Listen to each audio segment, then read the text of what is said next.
Southern Chile, an extreme and icy mountain realm of thrilling beauty, perhaps the ultimate travel destination. Monstrous glaciers tower over ancient trees and lakes.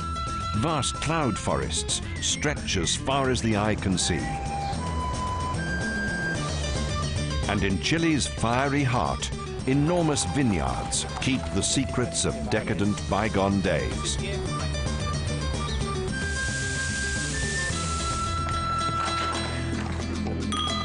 This is a country of contrast, where nature still rules, but it's also a place built of human passion.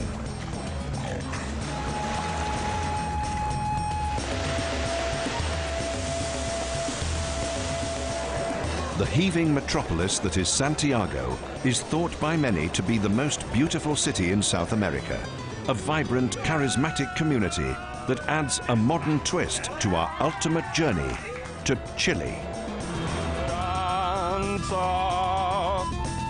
Para ustedes, para todos ustedes.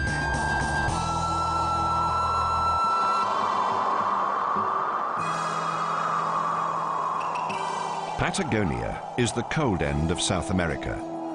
Its proximity to the Antarctic is obvious as giant glaciers tear paths through the 4,000-meter-high Cordilleras Mountains. The vast southern ice fields carve their way through the Torres del Paine before glaciers finally explode into rivers and lakes.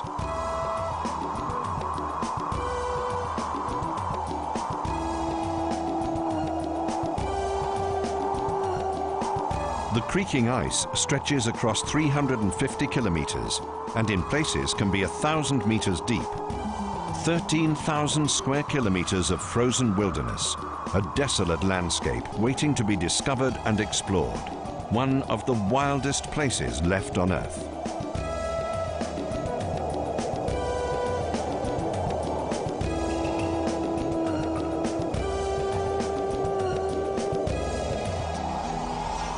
"80-kilometer-per-hour icy winds that sweep across the landscape have largely kept human settlers at bay, leaving the region untamed and unscathed.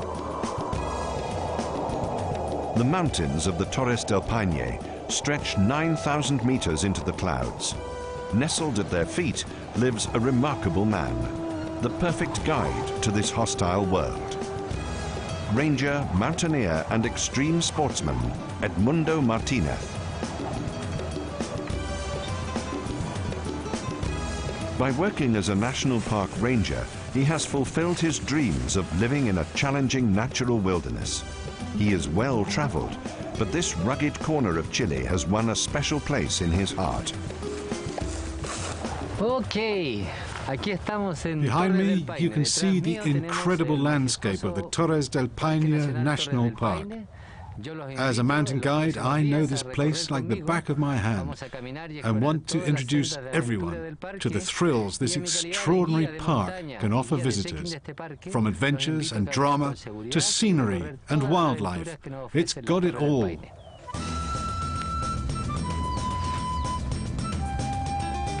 The guanaco is a common sight. Small and hardy members of the camel family, they're the largest animals to inhabit the mountains. They're shy and wary of humans and are easily put to flight. Edmundo regularly sets off, often alone, to hike through the park. To be able to do his job efficiently and safely, he must try and keep up with the ever-changing terrain. There are many dangers for a careless visitor.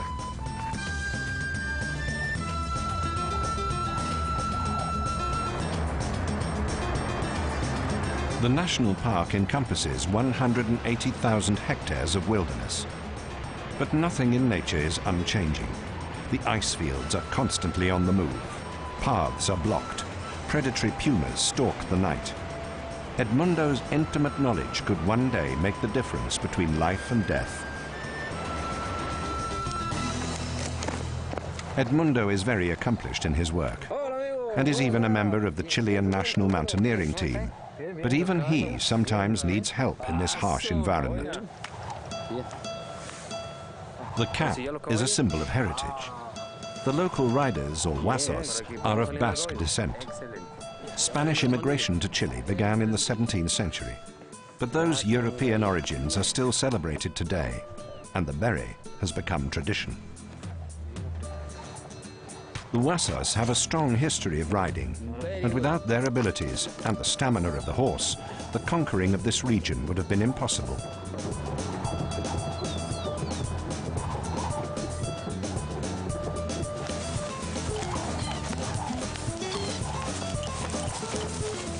So with companion Moncho, they set off to enjoy the majesty of the park, a sight that still after 2 decades continues to enthrall Edmundo and hold him to this region.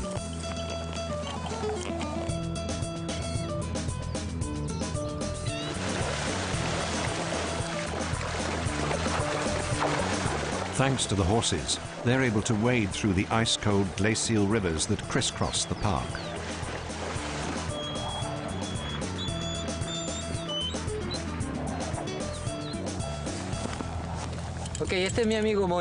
This is my good friend Moncho, one of the best riders in Patagonia.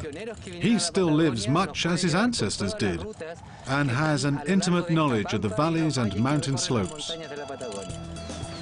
Edmundo is a far less accomplished rider, but in the mountains of Chile there is little choice. 2 hours later, he's back on foot. Now, everything he needs, his essential survival kit, must be carried on his back. The terrain is tough going, but a far greater threat comes from the highly unpredictable weather. The temperature can fluctuate even during the summer from 20 degrees to freezing, made worse by Patagonia's famous icy winds.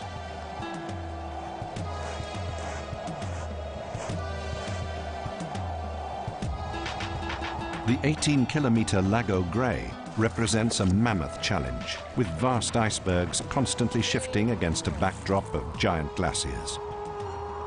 Global warming is melting these giants, and Chile has the fastest rate of decline in the world. The ice fields of Patagonia could account for a 10% increase in global sea levels. This is the southern ice field. From here, the ice spreads 400 kilometers into the mountains. We are now right at the edge of one of the many glaciers that run from the ice field and through into the valleys.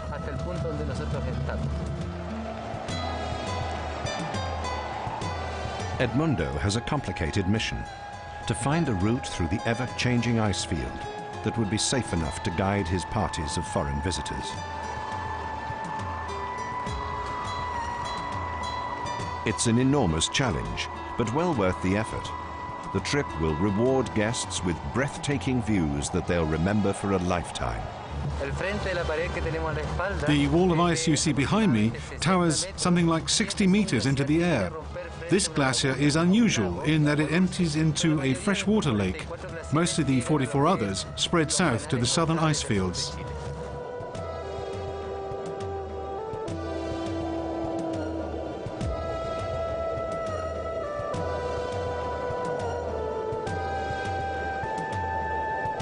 From ancient mountains carved from ice, our guide introduces us to a very different landscape: the vast rolling valleys of the Torres del Paine.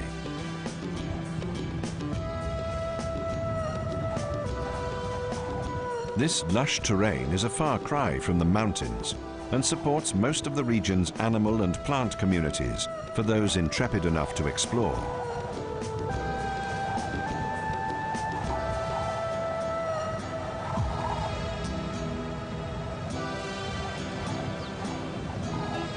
As professional mountaineer and adrenaline junkie, Edmundo just can't resist the lure of a rocky slope. To the faint-hearted, a terrifying terrain, but a giant playground for the extreme sportsman. This tourist guide feels that an expedition through the rugged mountains would be pretty boring without abseiling down a vertical cliff face.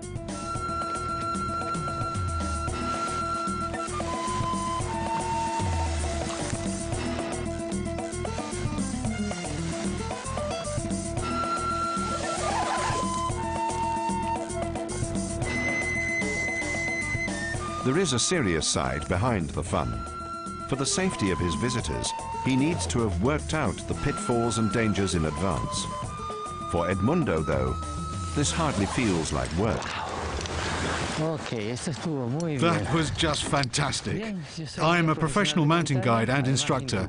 I've devoted the last 15 years to rock climbing. During that time, I've traveled around the world to climb, but when I close my eyes at night, I think of the Torres del Paine. This is the place of my dreams. I love these mountains.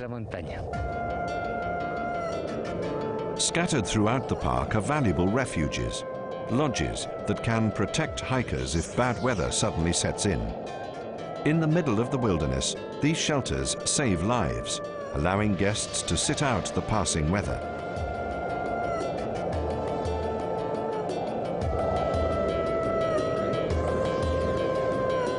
Open mountain plateaus are ideal places to watch the local wildlife, particularly the guanaco.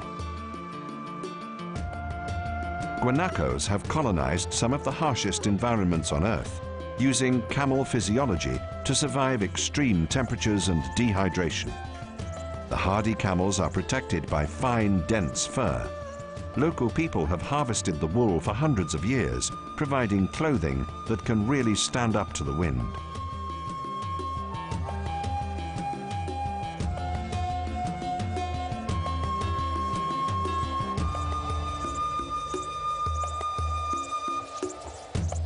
Sometimes they fall prey to mountain lions or puma that stalk the night, so the herd is constantly on guard.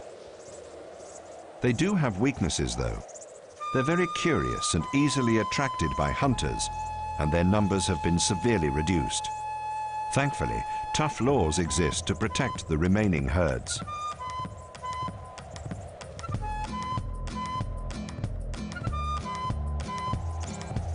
Sociable animals, the guanacos express their moods with body language, flattening their ears in aggression.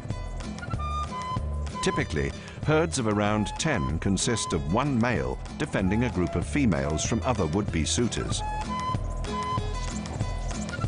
These youngsters mock fight in preparation for adulthood, where scraps between males can be very violent.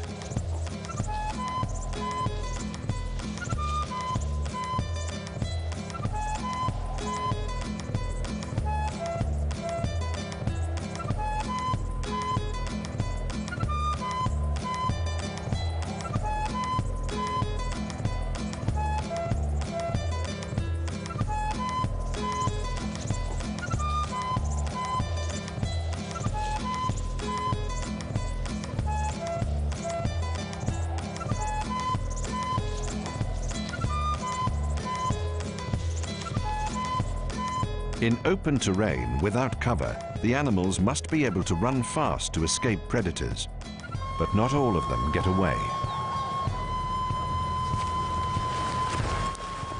These are the bones of a guanaco taken by a puma during the night. It's a reminder to me to watch my back. There are animals here that it's wise to avoid.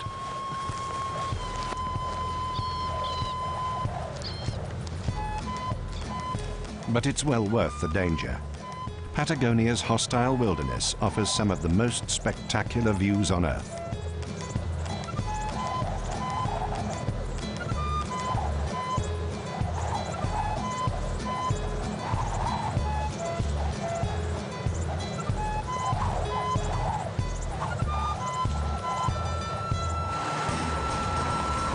The journey is nearing its end.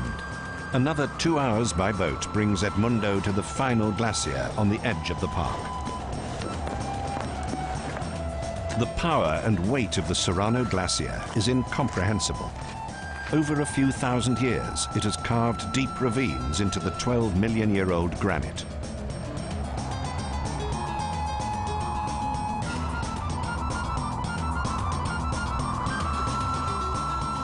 The best way to view this icy monster is by kayak, taking Edmundo to the point at which the ancient glacier meets its demise. After hundreds of thousands of years of the ice pushing its way through the valleys, the water locked within is finally released into the lakes, to be carried out to sea by streams and rivers.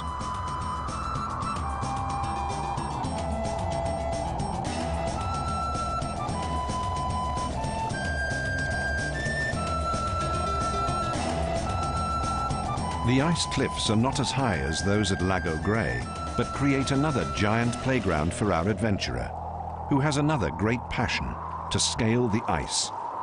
This landscape fuels equally grand ideas. This is the final destination on a tour of the national park. One day, I want to turn the tour into a sort of a race, a Patagonian challenge, a great tournament for extreme sportsmen, covering mountains, steppes, and steep ice fields, a race to the end of the world.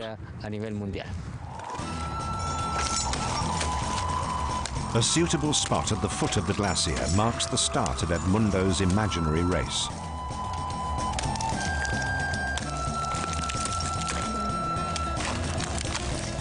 From the start line, he heads for the icy summit.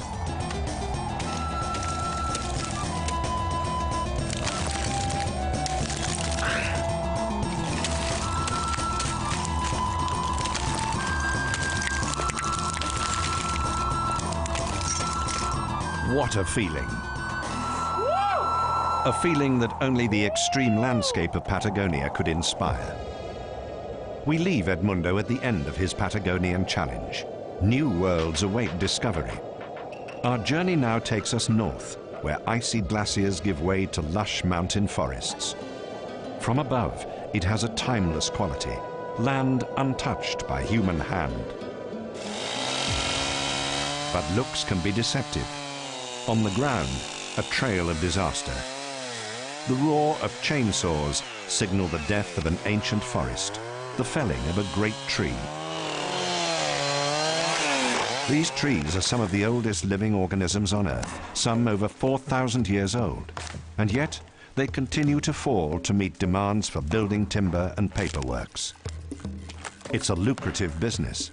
Timber export makes up 1/10 of the country's income.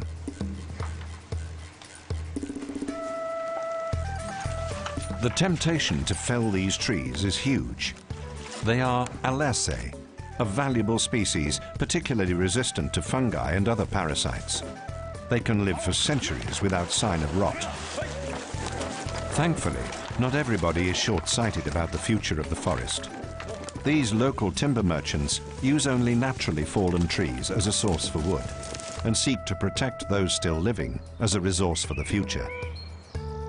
Now, tree cemeteries lie silent witness to bygone days, where beams for people's houses were torn from the hearts of these great trees.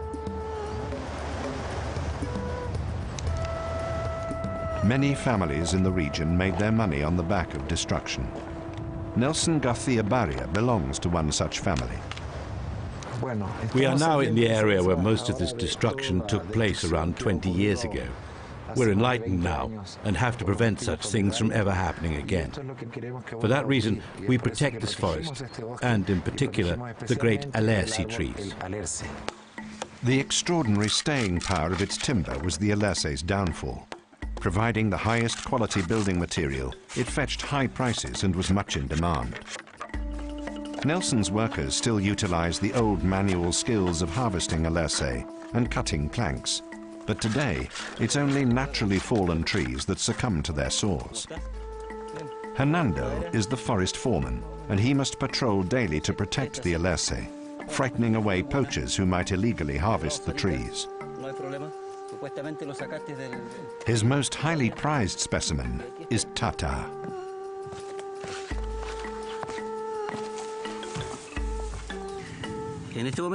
I'm sitting in the heart of an old alerce tree. This great cavity is a sign of a near miss. Poachers tried to cut it down, but we were able to stop them. This tree is the biggest and oldest in the forest. Tata, a proud tree. The rain cloud forest certainly lives up to its name.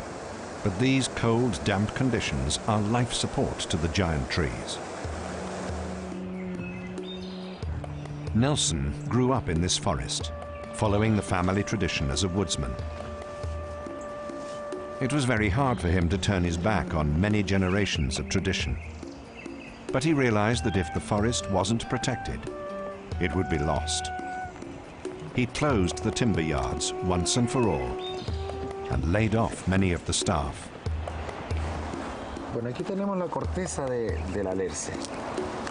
This is the exposed bark of the alerce tree.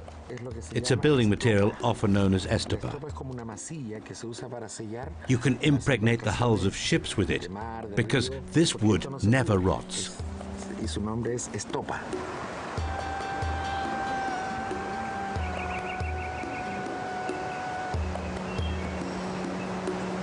The Stone Age tree is known to botanists as Fitzroya cupressoides, named after Captain Robert Fitzroy of the infamous Beagle, the ship that brought Charles Darwin here in 1832. Darwin was amazed by the biological diversity of the landscape, natural selection at its best. Sadly, today the alerce is an endangered species, and now an official national monument treasured by the Republic of Chile. A magnificent landscape that once came perilously close to oblivion. Thankfully, ideas changed in the nick of time. Strict laws, introduced in 1976, will ensure its future for new generations of locals and visitors alike. Today, 17% of the remaining alerce trees enjoy the protection of national parks.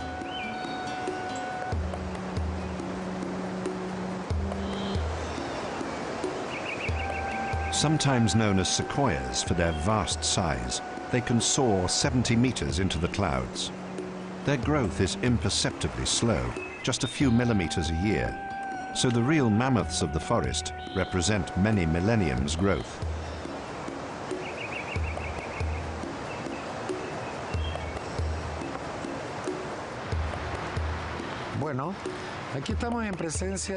Okay, we're standing before a huge alerce tree that collapsed during fierce storms. Bad weather is quite normal here, and sometimes it can bring down the great trees. Even with roots 5 meters across, they can't resist the powers of the storm and succumb. Thankfully, we're no longer allowed to harvest living alerce, but we can harvest wood from these natural casualties felled by nature herself. Because of their powers of endurance, even the skeletons of the alerce resist the forces of decay. A giant trunk becomes a natural drain.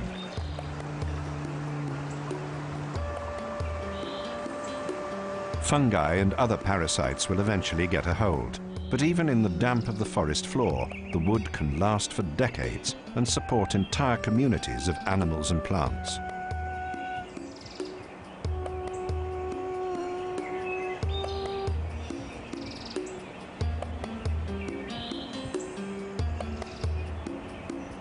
The alerce tree has many names, among them the Patagonian cypress. It is the slowest growing tree in the Andes, a fact that is a central argument for its protection. If the forest is cut, it would take many generations to recover, something that the locals know only too well.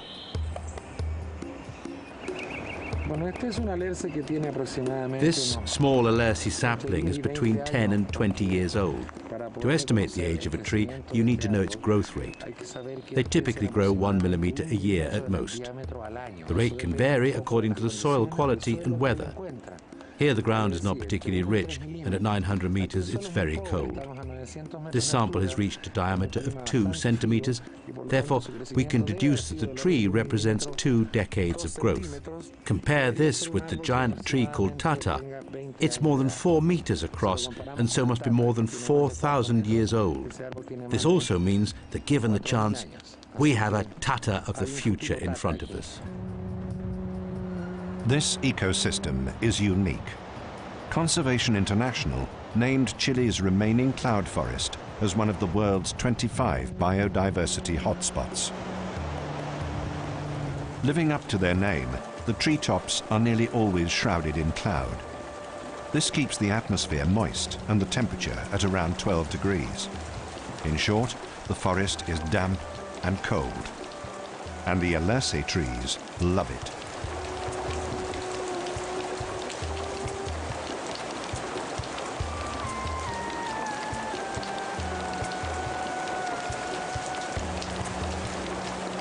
The result is a majestic and primordial landscape, an exciting destination to explore if you can hack the conditions.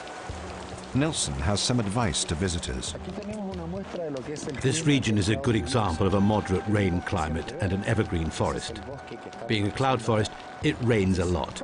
With 4,000 millimeters a year, you just have to get used to it.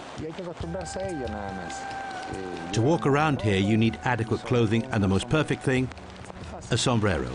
So simple, but perfect.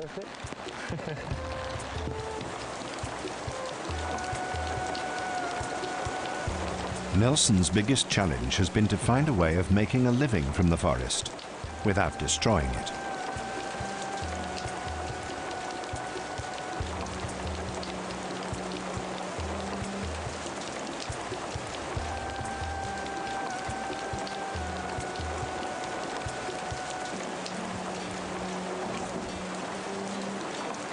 A solution came from visitors eager to see the Stone Age jungle. Nelson built a small, low-impact hotel in the heart of the forest. His hope was that other people would love the environment as much as he does. It was a theory that paid off.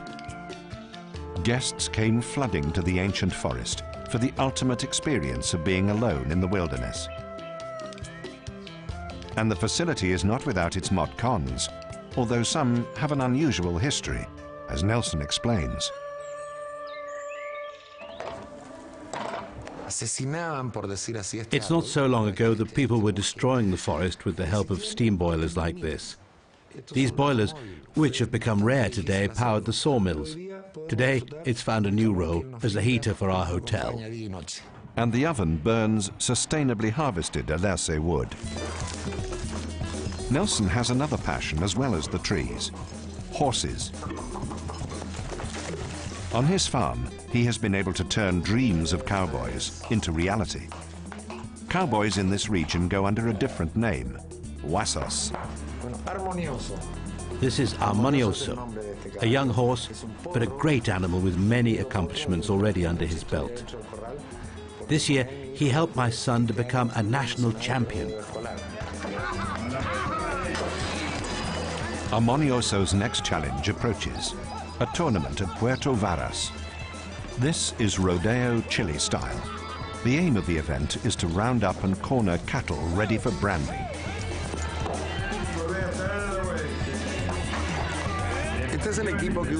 This is the necessary equipment of any good Chilean huaso.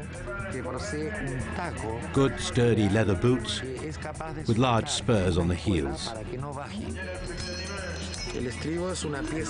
and wooden stirrups hanging from the saddle to help the rider to control his horse and keep his balance. Nelson's chest swells with pride as his son claims the prize once again. In his younger days, Nelson was a champion in the tournaments himself. Today, he prefers to watch. Nelson's son, Garcia, has a good reputation in these events, often leaving other riders in awe.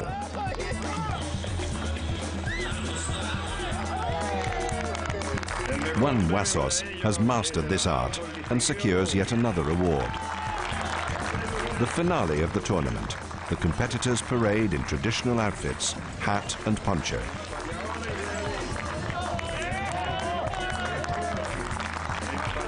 The prizes in these local tournaments are small. Garcia receives a medal and a small gift, but the little reward is more than made up for by the social kudos. This year, he is top of the cowboy leagues.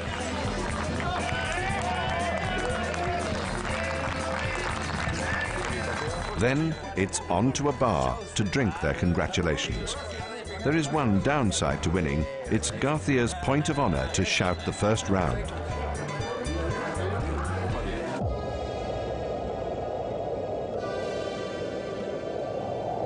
It's time to bid farewell to Nelson and his forests and journey several hundred kilometers north once again.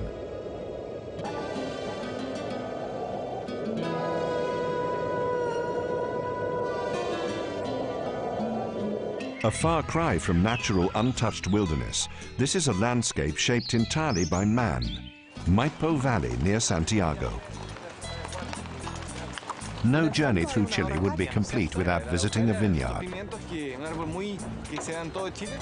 Austrian Hannes Schönauer has a passion for Chilean wine. He works for Concha Toro, one of the world's biggest wine producers that has supplied fine vintages for 120 years. We are in the Maipo Valley, one of the best wine-growing areas, not only in Chile but in the world, bathed by the characteristic dry Andean air. Around 1850, noble vines like Cabernet Sauvignon, Merlot and Chardonnay Sauvignon were imported, enabling Chile to produce wines for the global market. Exported wine brings several $100 million to the Chilean economy every year. A characteristic of the Cabernet Sauvignon is the shape of its leaf. If you lay it flat in your hand, you see a dragon's head. Chile grows more grapes than any other wine producer in the world. Concha Toro manages 4,000 hectares of vineyards alone, a scale that would be impossible to create in Europe. The landowners have certainly been able to enjoy the fruits of their labor.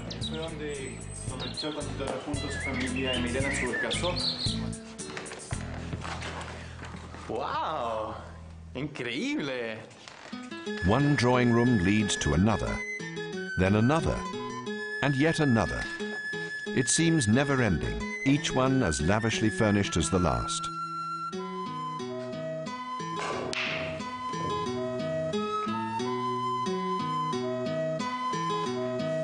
The man who created this paradise was Melchor Concha Toro. Already established as a wealthy and successful businessman and politician, in 1883 he began to dabble in wine.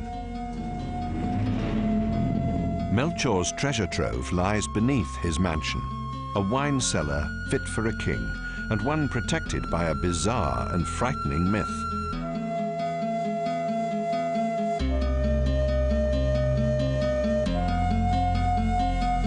On his travels far and wide in search of the most splendid wines for his customers, Hannes knows few places as impressive as this. This is the newly built wine cellar of Concha Toro. The hissing sound in the background is a newly installed machine to maintain a constant humidity at around 75%. The barrels in here are made of American oak. French oak adds a fine and woody flavor, whereas American oak is a little more robust. It gives the Casillero del Diavolo, the devil's wine, its distinctive flavor. I don't feel that you need to use French oak for every wine. Each vintage is like the man who drinks it. Each one has its own character, and this requires a variety of woods.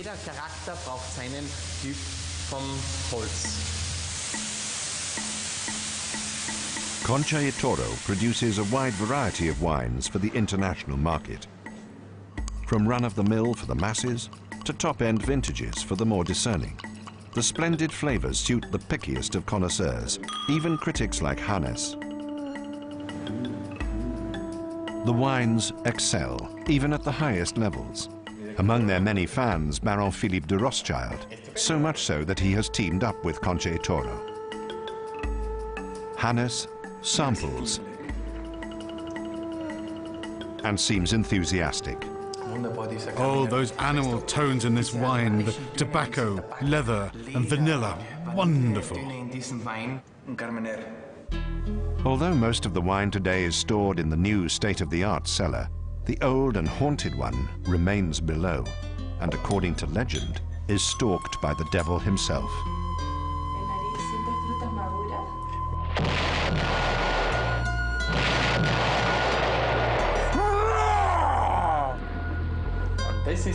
This is the famous Devil's Cellar of Concha Toro. The story surrounding it was invented by Don Melchore over 100 years ago. He would often be away for long periods, but when he returned, he would find bottles of wine missing from his cellar. So he created a terrifying myth that the devil stalked his cellars.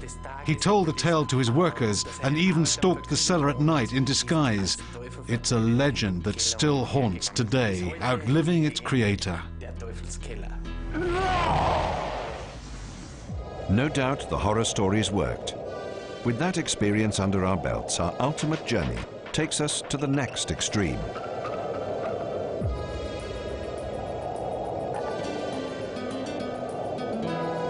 A bird's eye view reveals icy fjords along the coast. These inaccessible fjords provide a safe haven for the jumbled masses of blubber that make up a southern sea lion colony. Once slaughtered for their oil, today they are protected, and Patagonia enjoys the world's largest population of over 128,000. But once again, their numbers are coming under threat.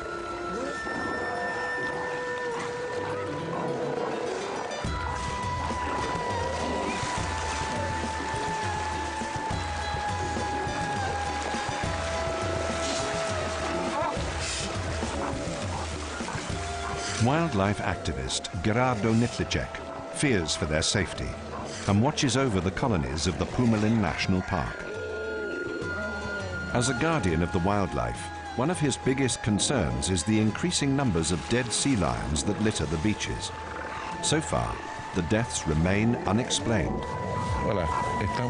We're here on the island of Liliguapi, and here behind me are the sea lions. I have to move very cautiously as I don't want to frighten the colony. The animals live in close-knit groups, with one male fighting for and protecting small groups of females and their young. They're a noisy bunch. A lot of the noise they make is related to neighborly disputes. Although people are no longer a direct threat, the sea lions are not yet in the clear. But while they survive, the playful marine mammals swell the local economy by pulling in fascinated tourists.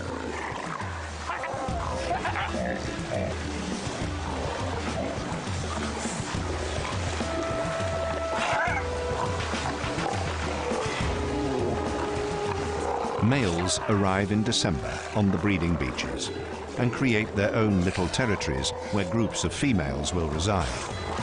The 300-kilo bulls will have a constant struggle to keep rival males from their patch.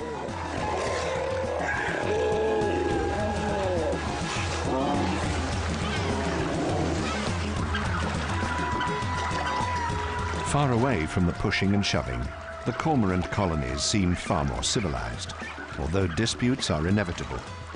The abundance here makes this an international hotspot for intrepid birdwatchers. But this wildlife paradise is under threat. Salmon farming poses the biggest problem. There are three major problems with the salmon farms. The first is simply that there are too many. Secondly, the farmers use medicines to protect their stock from diseases. These chemicals sink to the seabed and are eaten by other animals as well. Thirdly, the fish attract the sea lions, which bring them into conflict with people. Some of the fish farmers even shoot the seals, a threat that happens all too often. High demand from American, Asian and European markets fuel the growth in this industry. Chile is now the world's biggest producer.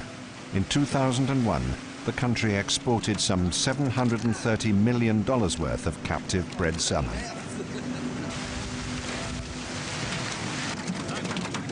With so much money at stake, few people are prepared to take environmental issues into account. Because the fjords provide ideal locations where the fish farms can be protected from storms and temperature fluctuations, many companies have invested in farms close to the borders of the Pumalin National Park. Gerardo watches over the fish farmers in order to monitor their impact on a landscape that he is intimately acquainted with. He also has a limitless resource of stories about local history. In this fjord, the German warship Dresden spent several months hiding from its enemies during World War II. Its story has brought some degree of fame to this remote fjord.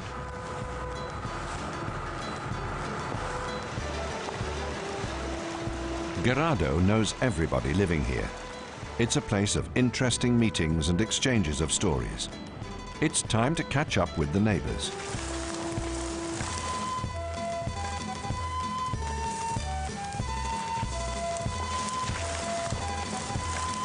At a little guest house on the bank of a fjord, Juan and his family have a small farm. They're currently playing host to Padre Jorge, a traveling preacher who wanders the Pumalin.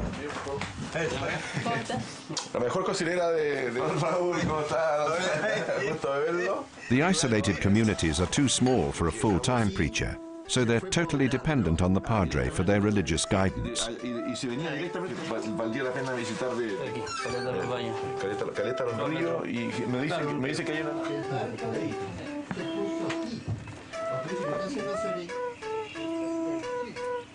Catholicism arrived in Chile with the Spanish in the 1600s.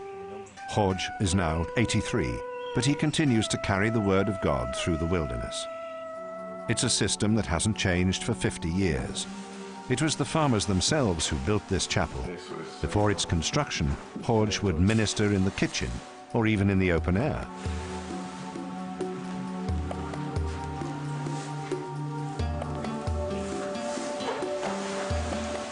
The Padre recalls tales of olden times, to his mind, the God-forsaken past. The area was yet to be recorded on any map and lay several days' trek from the nearest civilization. Now, with their own church, the Padre has found his heaven on earth.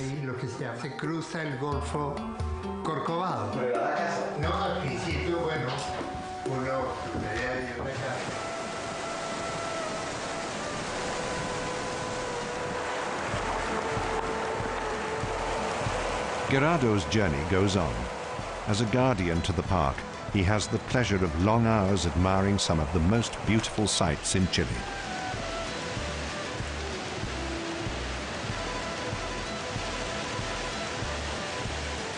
Gerardo has one special place in particular where he escapes at every opportunity. A hidden waterfall deep within the forest.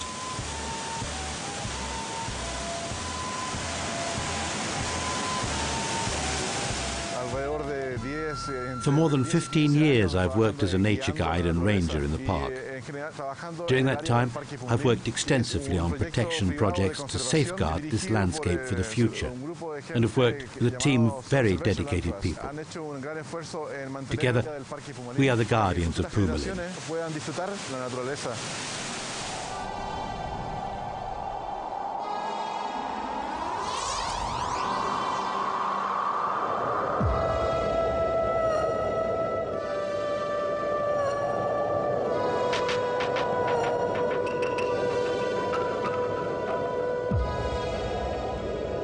From wilderness to metropolis. The final chapter in our ultimate Chilean adventure. Santiago de Chile. Like a pulsing heart to the country, Santiago is a vibrant mass of color and culture. The capital, economic center, and home to 5 million people.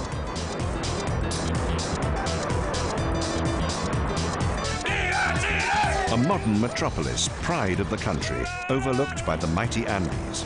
For South Americans, Santiago de Chile is the city of dreams. And like the city, our host for this leg of our Chilean adventure is larger than life. Leonel Sandoval Huth. Here you can look down on Santiago, my wonderful Santiago. I was born in this city, I grew up in this city. It's a city full of life and music. Welcome to Santiago. An insider's view, the ultimate Santiago experience. Leonel, too, is a man of many faces. Architect, singer, painter, and playboy. Who better to show us the sights?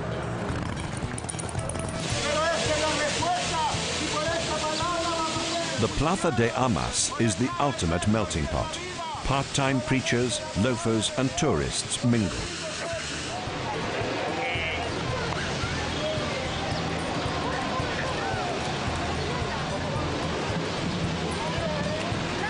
This is the Plaza de Armas, a central meeting place. All artists and tourists come here.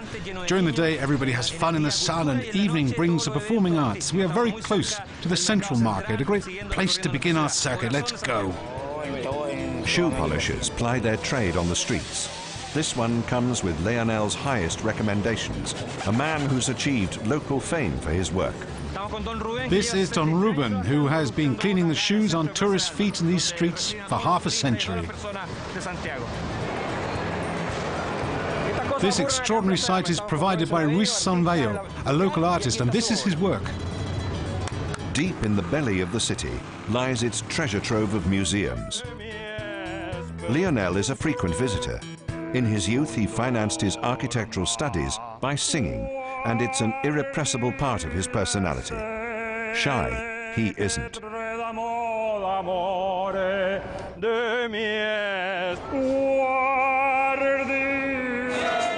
The world-famous architect Eiffel designed Santiago's central market. Today, it's mostly fish on offer.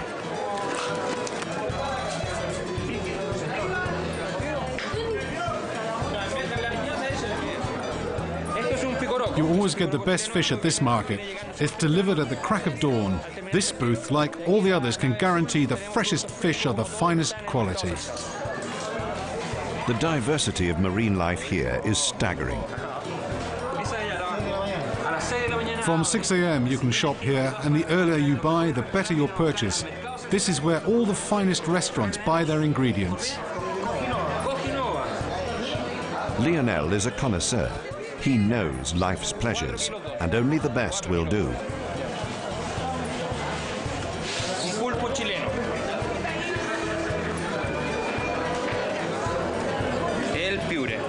This is Chilean Viagra.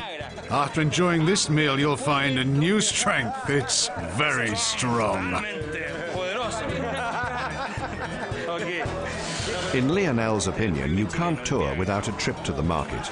If you miss the market, you miss Santiago. Hola, ¿qué tal? ¿Cómo están? Hola. Muy buenas tardes. No, ya estuvimos al otro lado. Por favor, súmele. Qué bien. ¿Hace cuánto traje? ¿Dónde traje? Acá en la... Yo trabajo de gusto. Nosotros acabamos de estrenar. And to our connoisseur, no trip to a restaurant is complete without a behind-the-scenes tour to share tips with the experts. And what better opportunity for a song?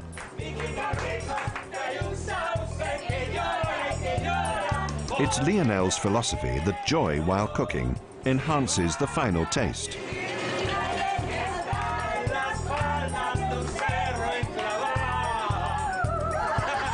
After sufficiently motivating the cooks, our artist has worked up quite an appetite.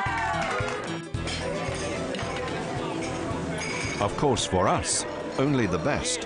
His favorite restaurant in the city, Restaurant Augusto. And to round the meal, another song.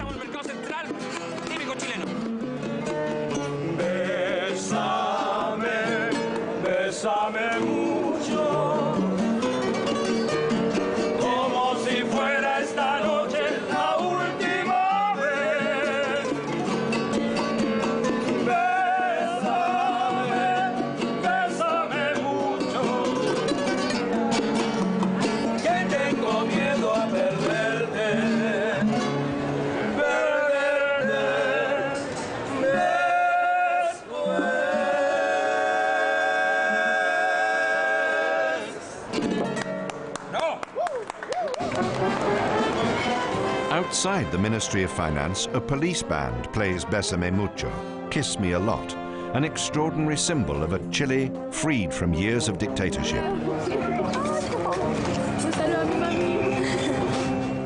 That's the Plaza Constitución, the place for watching parades. Here you can watch the changing of the guard.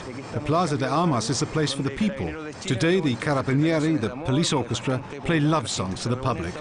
And that's the statue of Allende, directly in front of the Palacio Moneda. The remarkable sight of the police step marching to love songs represents a new relationship between the public and the authorities.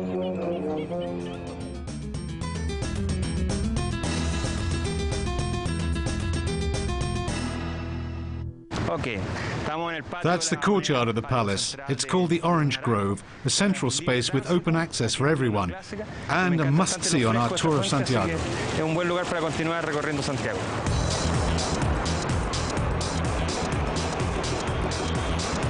It's more than just the beautiful buildings that make Santiago a visitor's paradise. It's also a shopper's paradise. And when you finally drop, there are an abundance of watering holes and elegant restaurants to take a break.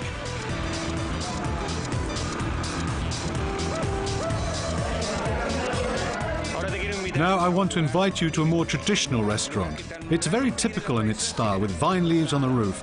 Places like this can be visited at all times and promise a friendly and relaxed environment. Let's go in. In every good public house, you can enjoy live music, and of course Lionel enthusiastically takes part. The band is playing cueca, the traditional music of Chile.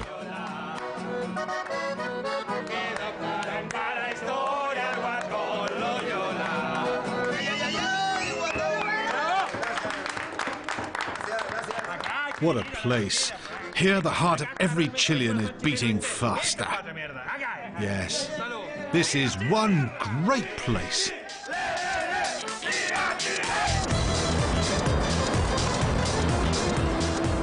Chile is certainly a land that can fuel the imagination and take you on a roller coaster through every conceivable landscape and emotion. A country to give a lifetime of memories.